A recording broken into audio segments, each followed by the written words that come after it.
Welcome to Rock and Roll High School, your choice for in-depth and personal conversations with the most legendary artists in the history of contemporary music.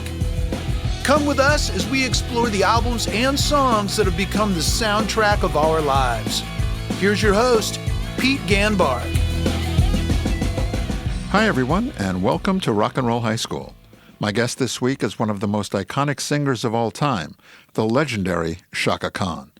In a career now spanning over 5 decades, Chaka's unparalleled contributions to music have seen her win an astounding 10 Grammy Awards, chart over 55 songs on Billboard's R&B and pop singles charts, and induction into the Rock and Roll Hall of Fame in 2023.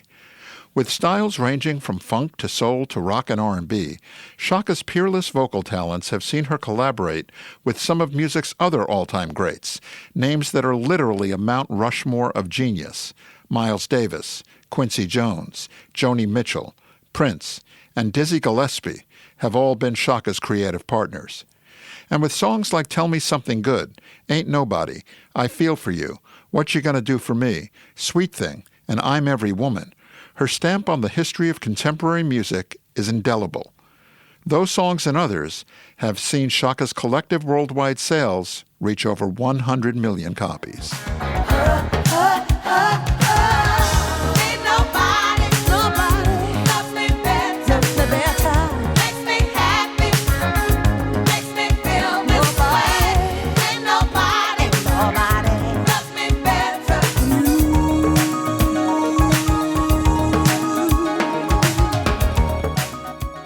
Hi, everyone, and welcome to Rock and Roll High School. My guest today, live from the great state of Georgia, Chaka Khan. Hi, Chaka.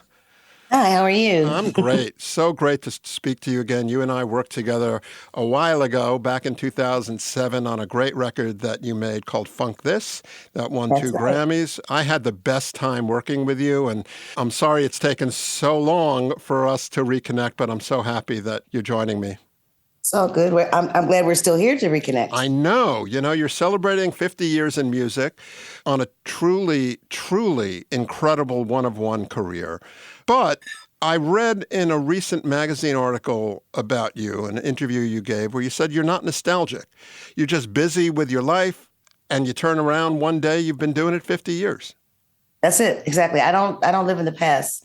I've done the past, done that, been there, done that, got the message, and move on.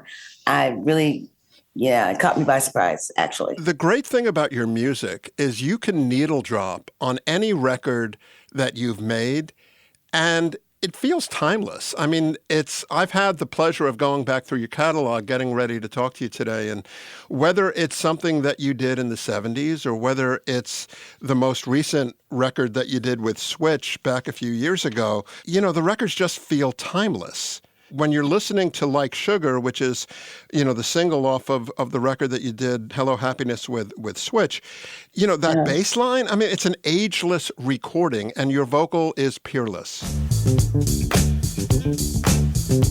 It's like sugar, so sweet, good enough to eat. When you feel the fun, I can't beat. Get up on your feet.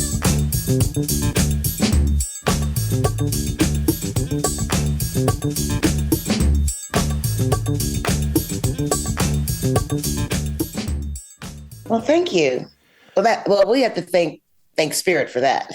Absolutely. Some accolades before we dive in. You've been nominated for 22 Grammys. You've won 10. Soul Train Awards, star on the Hollywood Walk of Fame, 2023 inducted into the Rock and Roll Hall of Fame, multiple gold, multiple platinum. Some quotes that I love from your peers. Aretha Franklin proclaims you premier vocalist. Miles Davis, she sings like my horn. Questlove, one of my favorite voices of all time. Quincy Jones, one of the most soulful creatures on the planet. Prince, my sister, my inspiration, the voice of life. Arif Mardin, to you, he said, you are my instrument. And Rolling Stone compared your voice to melted caramel. Yeah. So, not bad. No, it's not bad. It's quite a potpourri of different types of stuff. I'll take it. You'll take it. I mean, it's your voice is peerless. And I'm going to try not to keep repeating myself, but your voice is an instrument. And you've always equated your voice as an instrument. Miles Davis, she sings like my horn. And to you, that was the ultimate compliment because your voice is an instrument. Yes, it is. It is. That's how I see it. That's how I feel about it. The other thing about your music is that you have been making music for 5 decades, but the music has a currency to it. Just last month on the Today Show, Ariana Grande and Cynthia Erivo were asked, is there a song when you guys see each other that you just enjoy singing together the most? And they both responded at the same time, Chaka Khan, I'm Every Woman. Wrong song. I thought it was Ain't Nobody. Okay. Well, that's great to hear. And in June, this past June, we're recording this in December of 2024. And last June, your Tiny Desk concert on NPR went viral. It's one of the most watched episodes in the history of Tiny Desk. And when you watch it, the only adjective that I have for it is joyous. There is so much joy coming through you and your musicians that here we are 50 years later, and it seems like you're still enjoying yourself. Well, I think that's probably the only time that we're all really happy. When we are doing what we're here for. Well, what's always impressed me about you, as a fan before we worked together and then when we worked together, is that you are 100% unapologetically you. Yeah. You have an incredible, absolutely unique God-given talent, but you've made it this far on your own terms, and you're still here on your own terms. There are a lot of people who have genuine God-given talent who can't say that, and a lot of them, unfortunately, are no longer here. But you are 100% unapologetically you. Yeah. Well, that's the least I can do for spirit. It sounds cuckoo, but I mean, it's a great thing I've got. Are you still singing every day? Are you looking forward to the performances that you have live coming up next year? Are you still having fun? Yes, sort of. Yes. When I don't have to get on a plane, I'm happy, but that's not possible. So I have to be on a plane. So what I'm trying to say is that the part that makes me happy is just the time that I'm on stage. Right. Well, you have some great gigs coming up in 2025 in Europe, and I'm sure your fans over there are thrilled that you're coming back. Let's go back to the beginning. You were born near Chicago on an Air Force base in Illinois. Great Lakes. In Great Lakes, Illinois. Your birth name was Yvette Marie Stevens. There was music in your life even before you were born. You were named after a Stan Getz song. Yes, that's right. And your parents were music fans. Yes, that's all we heard. I mean, we heard all the great stuff coming up. Right. I think that one of the reasons that your voice is the instrument that we talked about is your dad was a bebopper, and you grew up listening to the great horn players, the great singers, and the great drummers like Max Roach. That's right. That's absolutely true. Yes. And you're right about that. And that's probably why I do see myself as an instrument. Again, I mean, I was listening to your music, the Switch record, which I hadn't heard, the one from 2017, Hello Happiness. And it is astounding what you're doing on that record. That was just recorded a few years ago vocally. Not only do I consider you a peer and we had success working together, but I am just such a fan that listening to your voice is always a joy for me.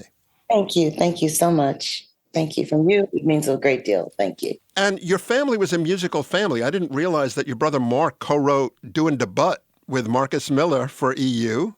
Yes, he did. Yes, he did. He's on almost all of my albums CDs, whatever, that I did with Arif as well. Right. And you talk about Arif Mardin, the great producer.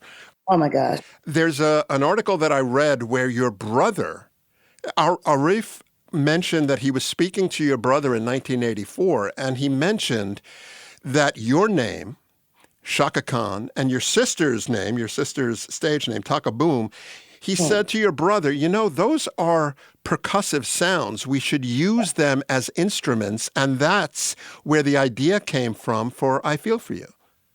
Yes. Crazy.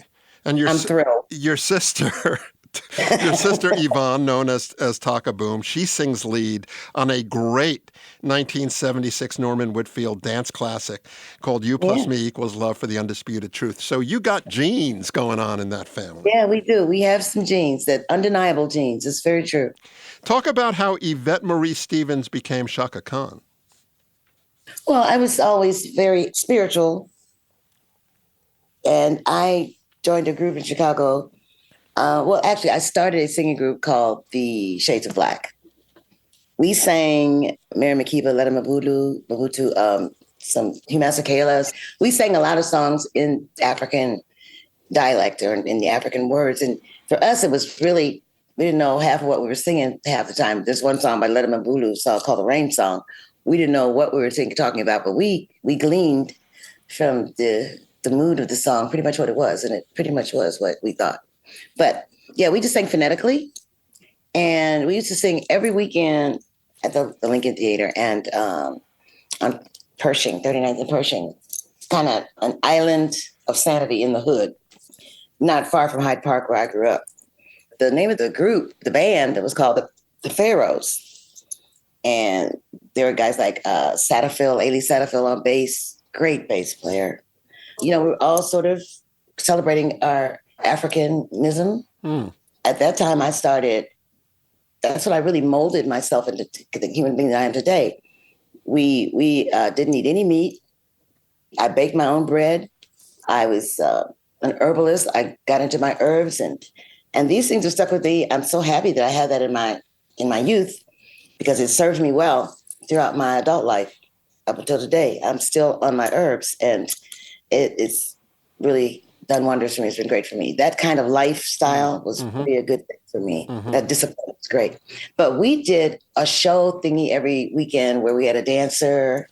We had a guy named Bobby Get Down Brown who sang, and then the Shades of Black, my group, and then the Pharaohs.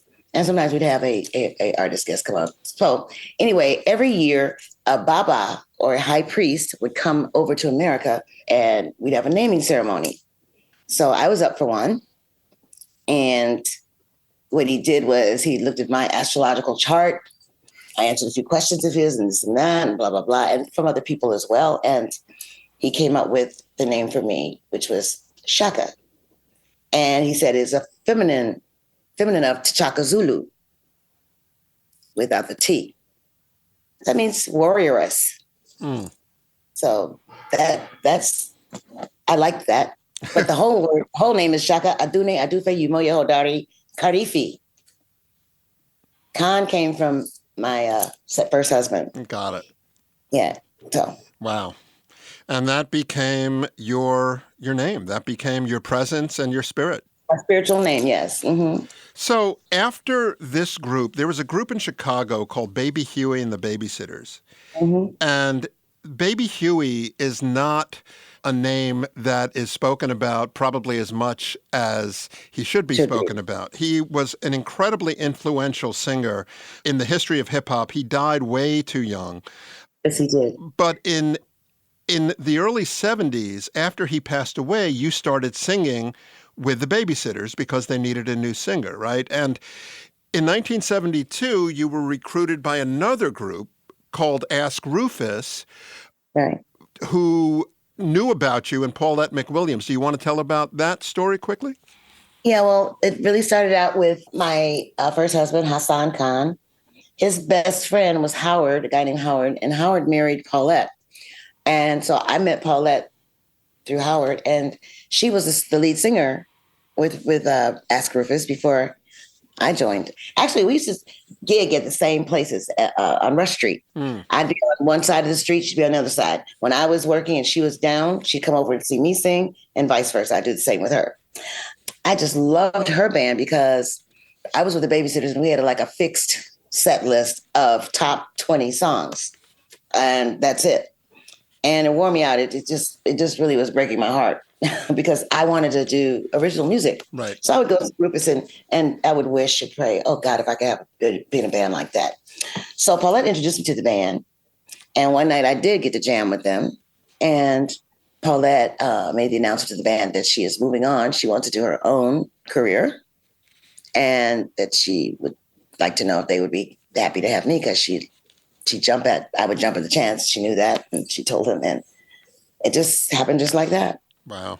Our first record deal came like that too. I mean, we're just working one night. I just joined the band. We're working one night and Bob Monaco happens to be in the audience. And he signed us up immediately. Bob Monaco became Rufus's producer. That's right. Right. So Ask Rufus became Rufus. Right. And then your first album produced by Bob Monaco is best known for Tell Me Something Good. Do you want to tell the story about the day Stevie Wonder dropped by and you shocked your bandmates by passing on one of his ideas? Yeah, I don't know what idea that was, but yeah, I know that Stevie was, we all love Stevie Wonder. Everybody loves Stevie Wonder. And so when Monaco said, and Bob said to me, he said, how about if I had Stevie come down? And y'all get a song from him. And we're like, oh, right. Yeah, right, Bob. Yeah. And he did it. It actually happened. It happened to be, at the time, I was about to deliver my first child. I was about 9 months pregnant, almost. And he came down. I almost had the baby right there on the spot. And he was so friendly. He came by and he played a couple of songs. We settled on the second one. Is it true that going back to when the Baba named you Chaka Khan because of Shaka, because of your astrological sign, Stevie asked you for your astrological sign too, and when you told him Aries, he played you the beginning of Tell Me Something Good. Exactly. I didn't like the first song he played, and I said, you got anything else? He said, what's your birth sign? I said, Aries, and then he started with the waka, waka, waka, waka. And that was the ticket. Tell me something good. Tell me that you love me, yeah. Tell me something good. Tell me that you like it, yeah. And that song, comes out the gate and just becomes a massive, massive hit. We're celebrating in 2024 the 50th anniversary of Tell Me Something Good. It was a big, one of the biggest records of the year. And so all of a sudden, that's got to change your life. Yeah, it did. It did. And how did that feel for you at 19 years old? Well, it was a bit crazy for me at first. It was a bit much for me to handle. And I didn't get the handle until probably quite recently. It's just crazy, the traveling. We did 3 dates actually, where we opened for the Rolling Stones. And we did 3 gigs in one day. That means we flew to 3 different places in one day and did shows. And that wiped me out. I was like, oh my gosh. I said, this is crazy. This is like labor. Yeah, no, it'll kill you. It's killed people who can't adapt to it. Yeah. That's so true. That's so true. It's not the working. It's not the onstage stuff. It's this getting there that Knox said is the killer. And it is a killer. Right. So you have to really get yourself together. You have to really have a plan. Right. It's not the hour you're on stage. It's the other 23 hours of the day. It's the other 23. Absolutely. So you and Rufus made a bunch of records together. On your 1975 album, Rufus featuring Chaka Khan, I want to talk about the song Sweet Thing, because that's a song that you wrote with Tony Maiden. I have to tell you, I don't think I've ever told you this story before when we worked together. The best live concert I've ever seen in my life was a Prince concert in 2004. And he played for 3 hours. And every single song that he played, he wrote, except one. And that was Sweet Thing. And love that song. You really did. oh my God. And then I found out that when he was a teenager, before he got known as Prince, there's an early demo of him playing Sweet Thing. Yeah, I'm sure of it. Positive he did it. He was just really wiped out with that song. I mean, it pissed me off too because I mean, every time we jammed together, I wanted to jam some other stuff with him. It's like, can't we do something else? And he just wanted to play Sweet Thing. That lick, right? He come with that guitar lick on the intro, and that was it. Oh, sweet thing. Oh, you know everything. Oh, sweet thing. Oh, you know everything. Yes, you.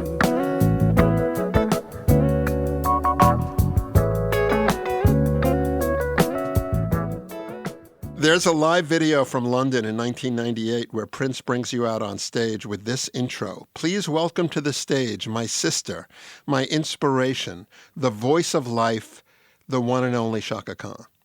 Mm-hmm. You know, and obviously your history with Prince, you were friends, you signed his record label at one point, he produced an album with you, and then most famously, probably one of your best-known songs is your cover of I Feel For You that Arif so brilliantly produced in 1984. What amazes me about your life in music is that there are not a lot of geniuses in the world, but I think that nobody would correct me if I say that, you know, musically, I, you know, as someone who's been doing this for 35 years, you know, I hear you as a genius, and you connect with other geniuses who see greatness in you that can bring greatness out of them. That's what Prince did. That's what Arif did. You know, Whitney has the most beautiful things to say about you, you know, and you have the most beautiful things to say about her. Robin Crawford wrote a book called A Song for You, My Life with Whitney Houston in 2019, where she mentions how Whitney would sing your entire album from 1978 word for word back to back. Yes, she did. She was, I'm telling you, of all the people that we've lost so early, so quickly, she's the one that she's who I really miss the most. I miss her humor. She's so intelligent. She's one of the smartest people I've ever met with a humor to match. And that is something that's very rare. And her voice and the way she sang gospel and the way she loved her Lord was beautiful. I envied her. You know, the way what would come over her when she sang gospel. She was there was so much for her. Before the world knew Whitney, you know, she sang on your Naughty album in 1980. You knew Whitney before the world knew Whitney. Mm-hmm. She and her mother, she was like, what, maybe 14, 15? And her mother, Sissy Houston, used to sing background on all my CDs. And she was like one of my key ladies. Yeah, and Sissy just passed away recently. Very sad. Yes, I know. God bless them all. I'm glad they're all together. That is what gives me solace. But she told me one evening, she says, you know, I have a daughter that's a really great singer. I said, really? I said, well, where is she? How old is she? She said, she's just a kid. She's like 16, 17, whatever. I said, well, bring her down. Maybe she could sing a little part with us, you know? Hey. And she brought her down. That was the beginning of a great friendship. Luther Vandross as well. Yep. Luther, Whitney, and Whitney's mom sang background for me for a little while. Well, really nice. You had some of the most incredible players playing on these records. George Benson, the Brecker brothers, you know, Sissy Anthony Houston. Jackson, Steve Ferroni. Right. Those are my guys. Those are my favorite guys of all time. Yeah, I mean, unbelievable. And you listen to these records and, you know, it's just astounding, not only the musicality of the musicians on the record, but your musicality. There's an album that you cut in 1982, self-titled, produced by Arif, where you do a song called Bebop Medley. And it's a medley of a bunch of bebop songs, you know, Monk and Dizzy and Coltrane. And it is one of the most astounding vocal performances I have ever heard. Really? Really? I have to listen to that again. I'm going to have to listen to that again. I haven't heard that in some years. I'm going to pull it out and listen to that sucker again and see. Yeah, because, I mean, it's what Miles said. Your voice sounds like a horn.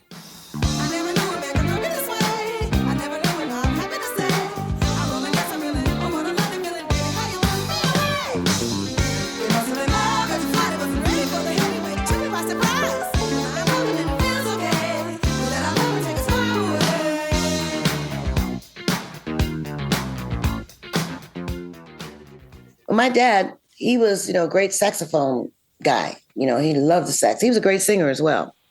He would play, Monk and all these great saxophonists. And that is my favorite horn, period. Right.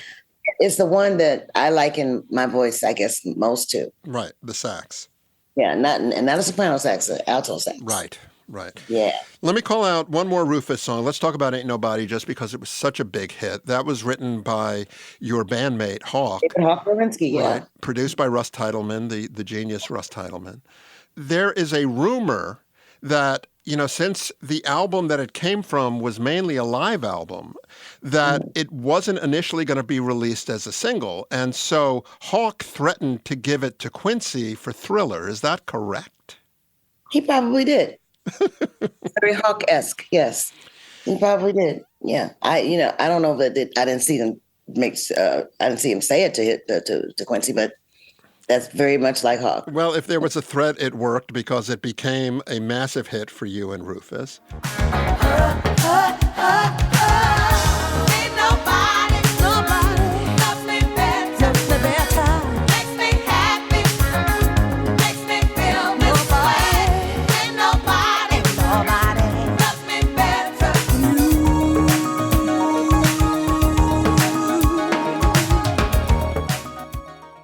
Another interesting thing I found out about Ain't Nobody, it's one of the first songs ever written to the Linndrum, where you had the inventor of the Linndrum machine Roger Lynn was actually going to join Rufus, I read, as a touring guitarist, but his drum machine lives on, and one of the first examples of the Linndrum is Ain't Nobody by Rufus.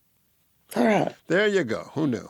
So then you leave Rufus and you go solo, and you sign with Warner Brothers Records, and Arif becomes your producer.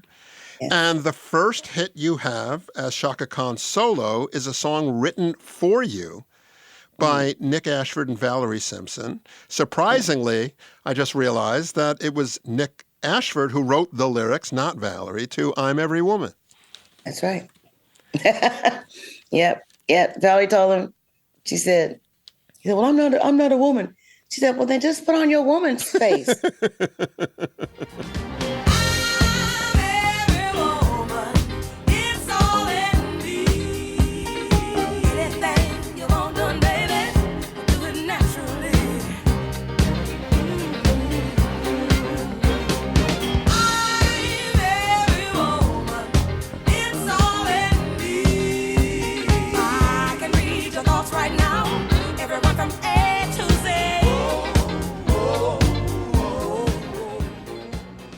There's actually a new theatrical musical based on your music and your life called I'm Every Woman. But I know there was a workshop that I heard you attended a few weeks ago. How was it? It was okay. Well, that's the thing about Broadway. It takes forever to get it right. Yeah, I have really high standards, So that's what we're struggling with now. Just where we're going to find the singer, who's going to handle that task. Right. That's the thing about Broadway. It takes a while. But when you get it right, you get it right. And when you're working with incredible music and incredible songs, sung and written by Chaka Khan, there is no doubt in my mind that you're going to get it right. Speaking of Whitney, when she covered I'm Every Woman, she actually says your name at the end of her version of the song. Of course, she pays me homage. I love her. What's not to love about? And she's Leo too. That was hard. A Leo would never do that. and you're actually in that video. Yeah. She had me come in on the end on the vamp because she was her first pregnancy. She was pregnant, and she was feeling their womanness. She was feeling that I'm a woman. She's in that phase of life, and it was a beautiful, beautiful thing.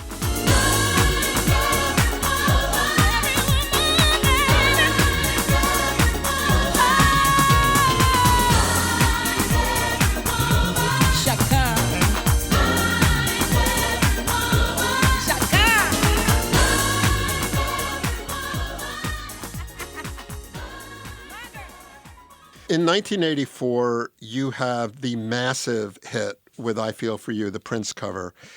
Like we said before, in conversation with your brother Mark, Arif decides that your name should be a percussive instrument. And he has the idea to bring in Melly Mel to do the rap, which probably was not something that you appreciated at the time. Well, only because we didn't come to that arrangement together. Arif used it as a surprise for me. He says to me the next night, "Come here, my dear, I have a surprise for you." And I said, "Oh, dear, I hate surprises." I said, "Okay, let's go see what the surprise is." And when I went into the room and I heard somebody saying my name over and over again, saying, let me rock you, what I want to do to you, and all that stuff, I was not very happy. Okay. But, and when I expressed my unhappiness, Arif said, "Don't worry, my dear, it will be a hit." Chaka, Chaka, Chaka, Chaka Khan. Chaka Khan. Chaka Khan. Chaka Khan. Shaka Khan, let me rock it, Shaka Khan. Let me rock it, that's all I wanna do. Shaka Khan, let me rock it, Shaka Khan. Let me rock it, cause I feel for you. Shaka Khan, what you tell me what you wanna do? Do you feel for me the way I feel for you? Shaka Khan, let me tell you what I wanna do. I wanna love you, wanna hug you, wanna squeeze you too. And let me take it in my arms, let me feel you with my charm, Shaka. Cause you know that I'm the one to keep you warm, Shaka. I make it more than just a physical dream. I wanna rock you, Shaka, baby, cause you make me wanna scream. Let me rock it, rock it. You trusted Arif. Yes, I did. Absolutely. You've referred to him as your uncle, as your father. I didn't know him very well, but I got to spend some time with him before he passed away. He was one of the most lovely gentlemen I have ever met in my life. Wasn't he just the most lovely human being that I think I've ever met? And a genius. And a genius, yes. If you listen to the production, specifically on I Feel For You, not only what he did with Melly Mel, but what he did with the sample of Stevie Wonder on top of a live Stevie Wonder harmonica solo, it's so innovative.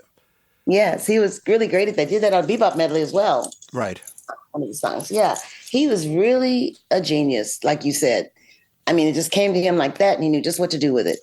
And you've been so fortunate to work with quote-unquote true geniuses, whether it's Arif or Quincy.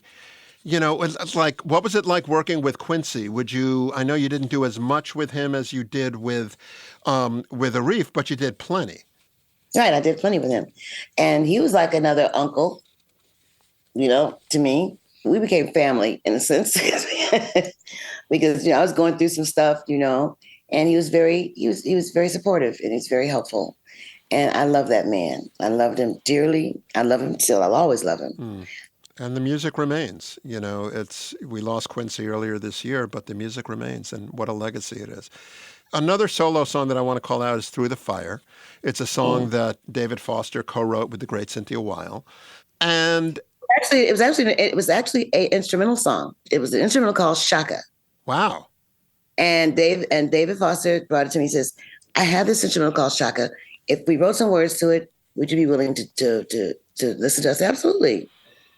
So he came with song and some ideas for the, for the singing and the singing part, and I couldn't deny that. How could I deny that? It's brilliant.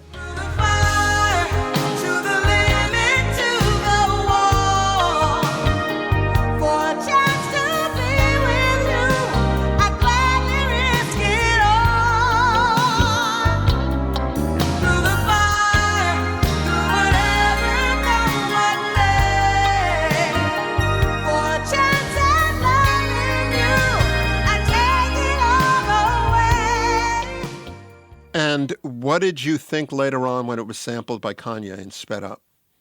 Look, when Kanye did what he did with it, I did not understand the whole concept of what rappers do with music. When they bring music into their act, how they move with it and they do things with it. They work it, to what they want.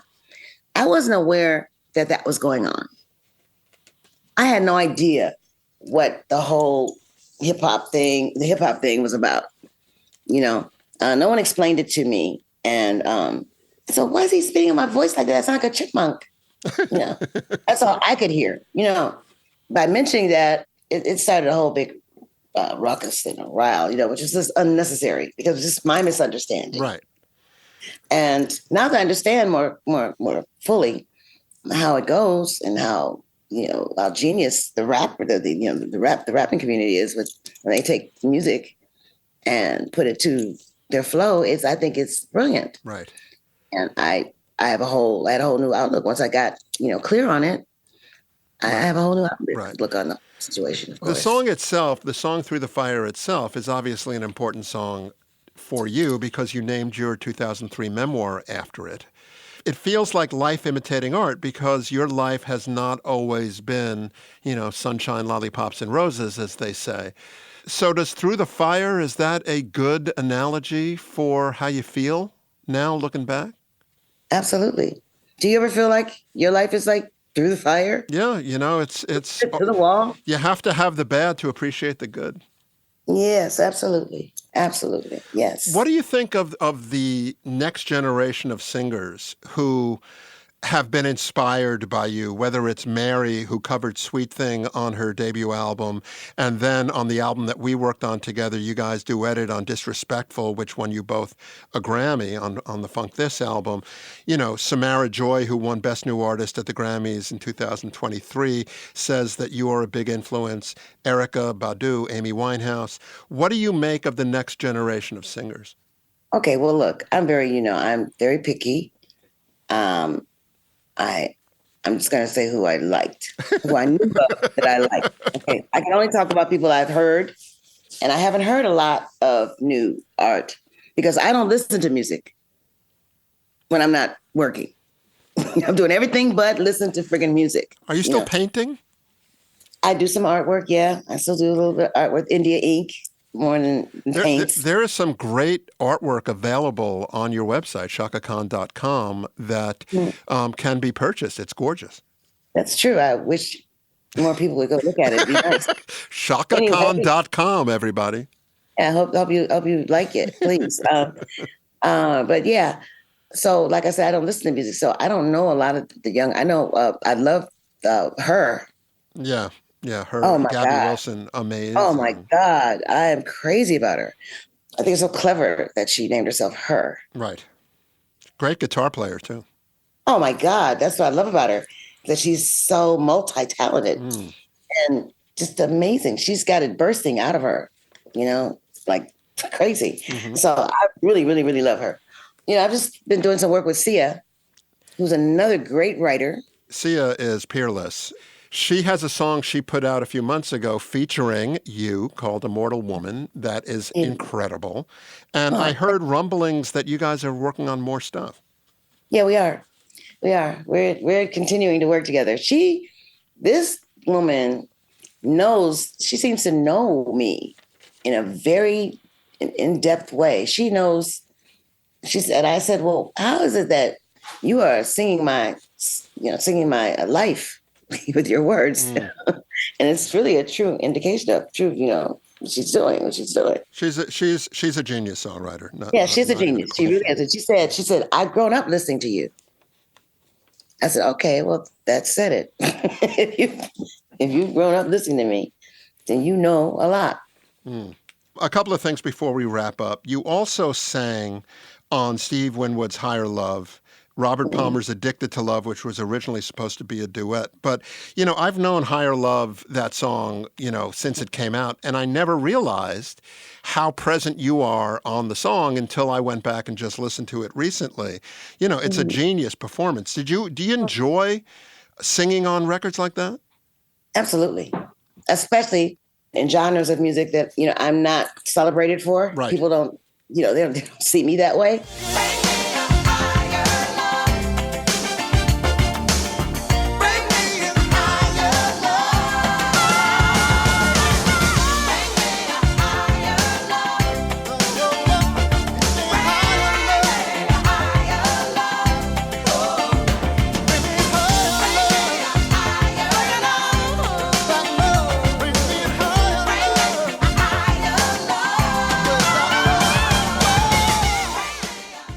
That's the stuff that I really enjoy doing the most. Right, and I think people sometimes sell you a little short in terms of how versatile you are. You know, you've sung R&B, pop, gospel, rock, country, classical, you know, you name it. One of your favorite all-time artists has nothing to do with R&B, and that's Joni Mitchell. You want to talk about Joni and your friendship with her? Yeah, we're old chums. We go back. You sang on her album in 1977. If you want to call that singing, yes. You did. There you go. But you guys have had this friendship for almost Years. 45 years. Yeah. Yeah, that's true. We just clicked. But I was a big fan of hers. I was listening to her since I was like a teenager. When I was my late teens, I was a Joni Mitchell fanatic. So when I met her, that was like, I can die now. I'm good to go. Our intellect is amazing. She is such a prolific writer and honest, And another true genius. Yeah, another true genius. That's the truth. She is a genius. And I love her. She's a good person. And she's a good friend. Speaking of music that is not necessarily associated with you, I also read that the first album you ever bought was a Led Zeppelin album. Absolutely. Yeah, I'm a rock and roller for sure. I love my rock and roll. I love my rock. That is right up there, up there with Joni. Yeah, I love lots of kinds of music. Well, music is music. You have a quote where you say music is the language of the angels. Mm-hmm. It's exactly what I call it, and that's how I see it. It is a language that we do speak subliminally to each other with. Through from a spiritual place to another, one spiritual place to another, one port. 100%. So at this point in your career, I've also heard you say that you're always looking to improve.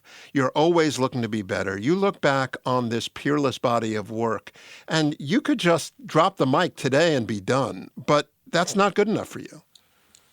Well, you know what? The longer I live, the more satisfied I'm getting with that body of work. I say, oh, that's cool. You're good. But really, I am always looking for something different and new to me. And I want to own it. You know what I'm saying? My competition is solely with myself. Yep. You are your own biggest critic. Yes, exactly. Those of us who are not on that level really have nothing to criticize. When I was in the studio with you making that album with Jimmy and Terry, I just remember my jaw had to be picked up off the floor watching you sing. And I can't say that about most of the artists that I've been in the studio with. So there you go. Well, thank you very much. I appreciate that. Thank you. From you, yes, thank you very much. I mean, as a fan and as someone who's had the privilege of working with you, I really appreciate you taking the time, and we look forward to whatever comes next. Shaka Khan, thank you so much. Thank you. My pleasure. Take care of yourself. We'll see you soon. Thank you. All right, God bless. Bye-bye.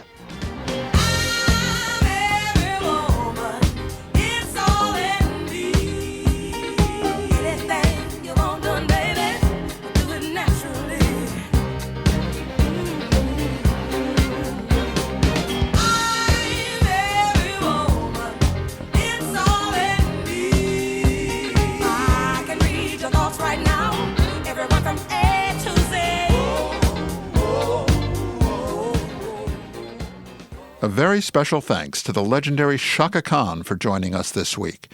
To stay up to date with everything Chaka's got going on, visit her website at shakakhan.com. Thanks for tuning in. We'll see you next time for another episode of Rock and Roll High School. Rock and Roll High School is a presentation of Pure Tone Music. Produced by Pete Ganbarg, with assistance from Craig Rosen, Ron Robinson, Stefan Accardo, Joe Palmerico, Zach Kornhauser, Ross Owen, Elena Luvis, Claire Hudson, Steve Leeds, and Rich Mahan.